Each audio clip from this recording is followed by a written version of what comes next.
आज हम एक ऐसी मूवी के बारे में बताने जा रहे हैं जिसको बिल्कुल भी 18 से नीचे वाले ऑडियंस को नहीं देखनी चाहिए। हाँ, मैं मानता हूँ कुछ मेरी ऑडियंस जो है 13 से 17 के बीच में है, तो ये मूवी मैं बिल्कुल भी उनको रेकमेंड नहीं करना चाहूंगा, तो प्लीज चेकआउट ना करें। और फिर भी मुझे पता है तुम लोग चेकआउट करोगे, सो लेट्स गेट स्टार्टेड। सो आज हम जिस मूवी के बारे में बताने जा रहे हैं उसका नाम है Secretary, released in 2002, directed by Steven Shainberg, not Spielberg. Okay, तो मूवी की कहानी कुछ ऐसी है कि इसमें एक मेंटली इल लड़की है। मूवी की स्टार्टिंग ही वहीं से होती है जहाँ पे उसको एक साइकेट्रिक वार्ड से डिस्चार्ज किया जाता है क्योंकि उसकी सिस्टर की वेडिंग है, और मूवी की कहानी वहीं से शुरू होती है। मैं मूवी में स्पॉइलर नहीं देना चाहूंगा ज्यादा से ज्यादा, पर कोशिश करूंगा कि आपको थोड़ी बहुत मूवी एक्सप्लेन करूँ क्या है मूवी, किस बारे में है। मूवी में बीडीएसएम को पोर्ट्रे किया गया है, रोमांटिक बीडीएसएम को, और वैसा नहीं जैसा कि 50 शेड्स ऑफ ग्रे या फिर 365 डेज जैसी मूवीज में दिखाया गया था। ये उससे डिफरेंट है काफी। अगर आप लोगों को बीडीएसएम का मतलब नहीं पता तो भुवन माम की वीडियो देख लेना। बीडीएसएम मतलब बांध के डालो, सोचो मत। क्या?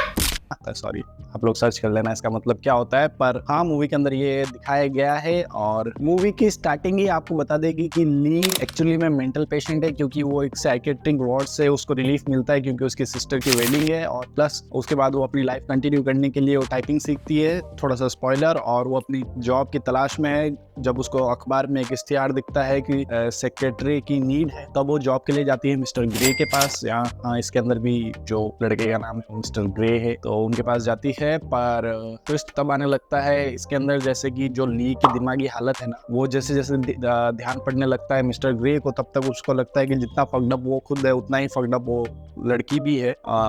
ऐसा बोले तो जो ली की फैमिली है वो कुछ ज्यादा ही लड़ती है। उसके फादर है जो अल्कोहलिक है, जिसकी वजह से उसका जो दिमागी हालत है वो खराब हो चुका है। टाइम टू टाइम अपने आप को हार्म करती रहती है ताकि वो उस पेन को फील कर सके। फिर जब उस खुद को कट करती है, जब वो वुंड उसका हील होता है, तब उसको मतलब कि लगता है कि वो खुद भी हील हो रही है। तो वैसा कुछ इसमें पोर्ट्रे किया गया है। आप मूवी देखोगे ज्यादा अच्छे से आपको समझ में आएगा। मेरी बातों से मे भी नॉट समझ में आए। मिस्टर ग्रे भी कुछ अच्छे नहीं है, वो खुद भी एक फक्ड अप इंसान है, उसका डाइवोर्स हो चुका है। रीजन बीइंग कुछ भी हो सकता है। मैंने इसको क्या कहते हैं, इसके अंदर इतने अच्छे से दिखाया भी नहीं गया है कि क्यों उसका डाइवोर्स हुआ, और मेरे हिसाब से उसकी कुछ इन्हीं हरकतों की वजह से, क्योंकि उसको कंपेटेबिलिटी इशू बहुत ज्यादा है। ये एक फट्टू इंसान है जो कि जब उसकी बीवी आती है कि sign the disclosure, no sign the papers, ऐसा कुछ डाइवोर्स पेपर, तब वो क्या कहते हैं खुद छुप रहा होता है और ली को बोलता है कि तुम कह देना कि मैं यहाँ नहीं हूँ। तो एक तरीके से वो भी है, पर वो एक सेंसिटिव इंसान भी है क्योंकि वो अपने पेड़ पौधे उसके जो ऑफिस के अंदर लगा हुआ है इतना अच्छे से उसका ध्यान रखता है। तो ये एक प्लस पॉइंट है मिस्टर ग्रे का। बट डार्क चीजें तो तब शुरू होने लगती है जब इसके आगे मूवी बढ़ती है। और वही होता है ना कि जैसे आपके साथ भी होता होगा कि आप बहुत अच्छे ग्रीन फ्लैग है, आप अपनी गर्लफ्रेंड को सपोर्ट करना चाहते हैं, उससे प्यार करते हैं, उसे इमोशनली केयर करते हैं, पर सब कुछ करने के बाद भी आपकी गर्लफ्रेंड जो है स्पैंक कराना चाहती है उस बैड डैडी से,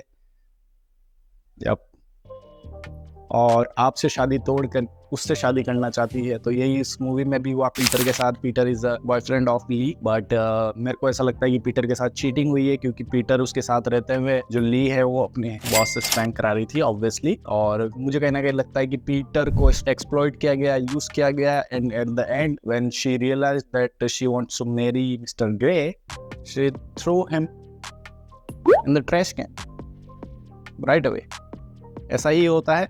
yup, so stop being green flag, become a red flag now.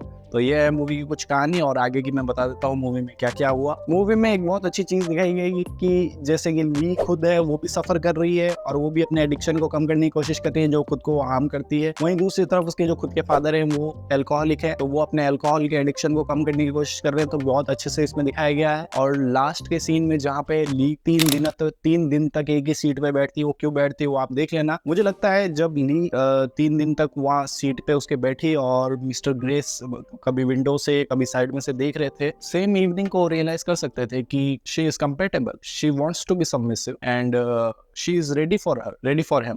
But still Mister Grey ने इसको इतने एक्सटेंड तक खींच दिया कि वो एक टाइम पे डेंजरस होने लग गया था कि हो सकता है कि ली की अब जान चली जाए। बट आफ्टर 3 डेज जब मिस्टर ग्रे आते हैं उसे लेने के लिए, देन यू रियलाइज कि how fucked up is mister grey also in his own world, because उसको रियलाइज ही नहीं हो रहा है कि she is the best for him until 3 days. मैं एक चीज बोलना भूल गया था, इसमें ली और मिस्टर ग्रे ना एक दूसरे के लिए कंपेटेबल है। वो जो कर रहे थे ना, ऐसा नहीं थे वो दोनों इंसेन थे या बहुत फक्ड अप थे, पर वो है कि दो डिफरेंट पीसेस जब एक दूसरे से मिलते हैं तभी वो कंप्लीट एक पीस बन पाते हैं। एक तरफ टूटी हुई ली थी जो एडिक्शन से लड़ रही थी, दूसरी तरफ मिस्टर ग्रे था जिसका अलग ही टाइप का नेचर था, जो किसी के साथ कंपेटेबल इजीली नहीं हो पा रहा था, पर ली के साथ इजीली हो गया। दोनों की फैंटेसीज है इसके अंदर, दोनों ही कंपेटेबल है और दोनों का कंसेंट था इस मूवी के अंदर। और इस मूवी के अंदर क्या, इस मूवी के अंदर जैसा दिखाया गया है दोनों का ही कंसेंट के हिसाब से जो भी हुआ था। तो मेरे हिसाब से दोनों ही एक दूसरे के लिए परफेक्ट है। This is not a perfect love story but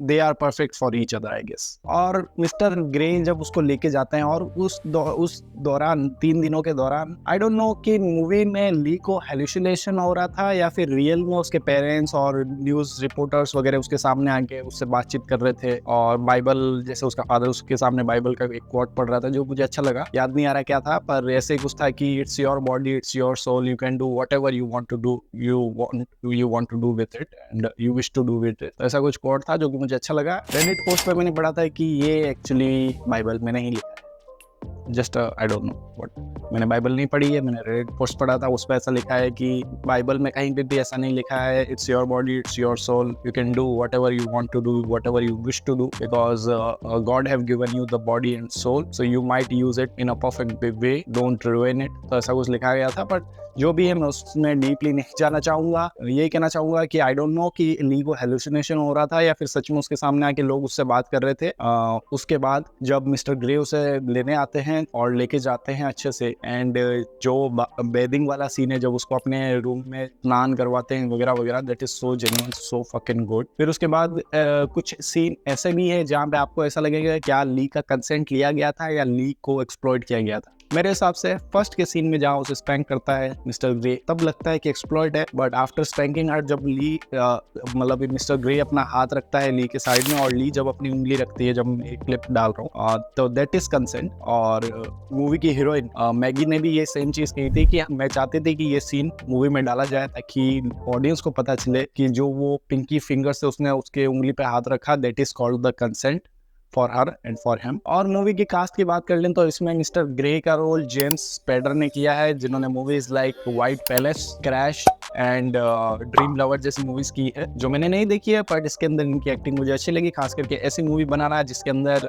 your role is something that you want to exploit someone, थोड़ा कंट्रोवर्शियल है। और खास करके ये मूवी 2002 में बनी थी, तो मेरे हिसाब say that is the hardest thing actor can do. और इससे भी हार्ड थिंग था एक्ट्रेस के लिए। एक्ट्रेस की बात कर ले तो मैगी गैलेनहेल ने इसमें काम किया है, तो मेरे हिसाब से उनके लिए ज्यादा टफ था इस रोल को पोर्ट्रे करना, क्योंकि she is the one who is submissive in this. But मैं कहीं ना कहीं मानता हूँ वो सबमिसिव नहीं थी, कहीं ना कहीं दोनों ही एक दूसरे पे डोमिनेंट थे और एक दूसरे पे सबमिसिव थे, मैं ऐसा मानता हूँ। और क्या कहते हैं, मैं नहीं मानता कि मिस्टर ग्रे ने ली को एक्सप्लॉइट किया या फिर मॉलेस्ट किया।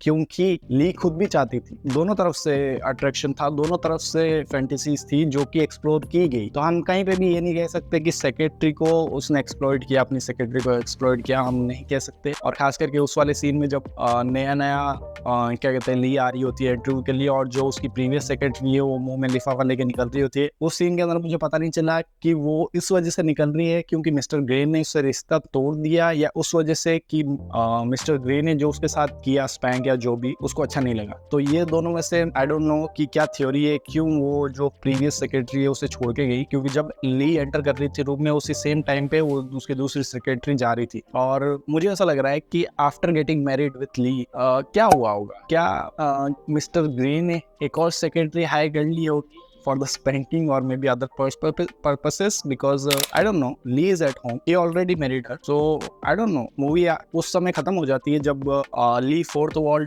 तोड़ती है मूवी में, जैसा फोर्थ वॉल होता है ना जो आप कैमरे से डायरेक्ट बात करना शुरू करते हो, उस वाले सीन के अंदर तो मूवी वहीं एंड हो जाती है। पर मैं कहना चाहूंगा कि क्या मिस्टर ग्रे ने एक और सेक्रेटरी रखी जस्ट फॉर स्पैंकिंग और fantasies purposes, I don't know, tell me in the comment. और मैं मैगी गैलेनहेल के बारे में तो बताना भूल ही गया, उन्होंने movies like the dark night आपने देखी होगी, शानदार मूवी, मोनालिसा स्माइल और हैप्पी एंडिंग जैसी मूवीज कर रखी है। मैंने डार्क नाइट देखी है, मुझे इनकी एक्टिंग अच्छी लगती है और खास करके इस वाले मूवी में तो काफी अच्छी लगी। Secretary is not a new story, ये कोई नया स्क्रिप्ट या ऐसा कुछ नहीं है, ये इंस्पायर्ड है एक शॉर्ट स्टोरी से, bad behaviour, written by Mary Gaitskill ऐसा कुछ नाम है, उन्होंने लिखा था शॉर्ट स्टोरी और उसके ऊपर ये मूवी बेस्ड है, इंस्पायर्ड है कह सकते हैं। और जैसा कि मैंने कहा कि जो मूवी के एंड में फोर्थ वॉल टूटता है और ली कैमरे से बात नहीं करती एक्चुअली देखती है, तो उस सीन के अंदर किसी को लग सकता है कि दैट्स इट, मूवी एंड हो गई,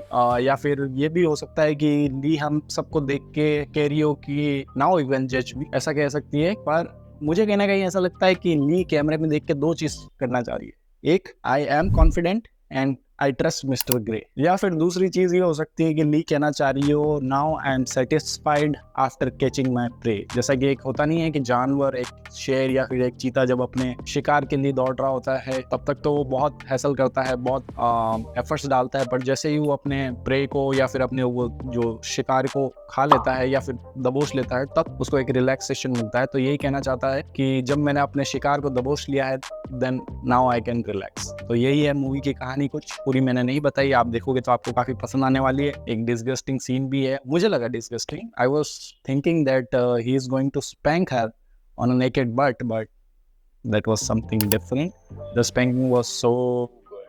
आज के लिए बस इतना ही, लाइट जाने की वजह से मूवी थोड़ी सी रिव्यू करने में दिक्कत हो रही थी, बट हो गई जैसे तैसे। तो मिलते हैं एक और नेक्स्ट वीडियो में, तब तक के लिए डैडी चिल।